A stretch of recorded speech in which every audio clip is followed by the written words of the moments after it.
Good morning and welcome to a presentation of Unit 1, Digital Environment. We are Duarte Laporte, Jaime Carrasco, and I, Marco Rodriguez.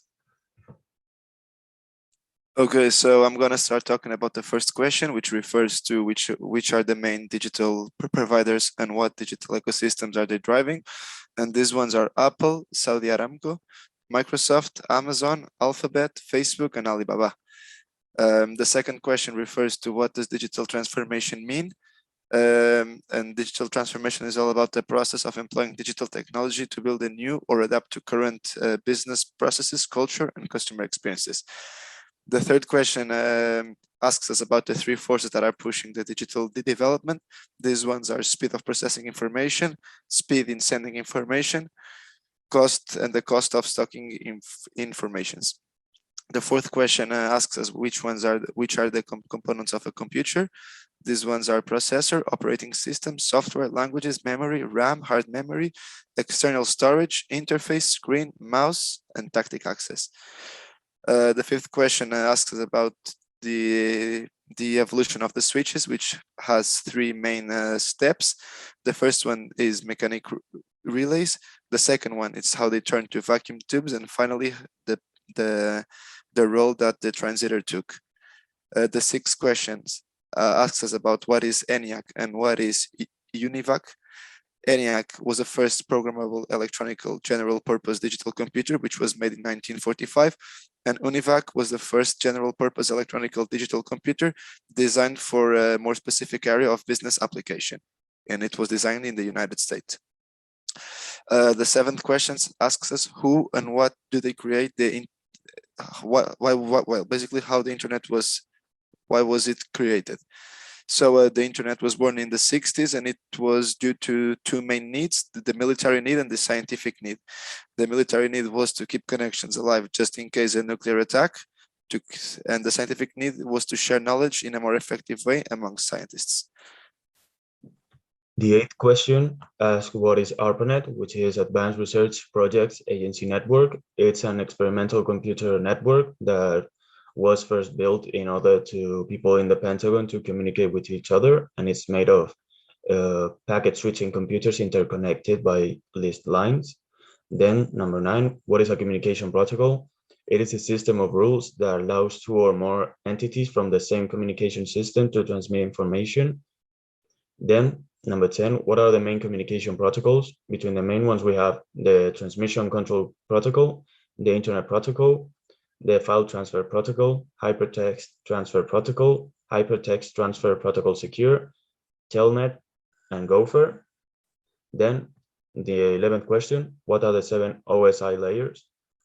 They are physical, data link, network, transport, session, presentation, and application.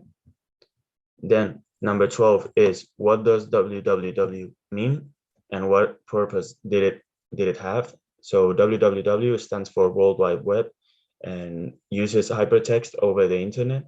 It can handle different text formats and different methods of organizing information. The 13th question, why do we say the internet is decentralized? What are the main benefits? It means that you don't need to trust big data companies who make money from monetizing your data. You can store it yourself. The number 14, why do we say that the internet is collaborative? The internet is a network of networks which passes information traversing the internet. It may pass through a handful of networks or exchanging and carrying different information and can solve problems that may have happened several distance away. And finally, okay, and now I'm going to answer the last 6 questions. So number 15 was, what does the concept wisdom of crowd mean? And wisdom of crowd is the idea that large groups of people are collectively smarter than individual experts when it comes to problem solving, decision making, innovating, predicting.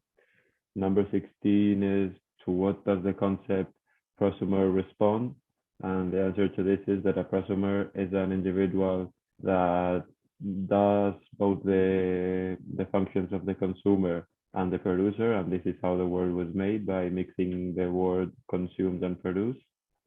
The question number 17 is, what do we mean when we talk about the internet being a hyperconnected network?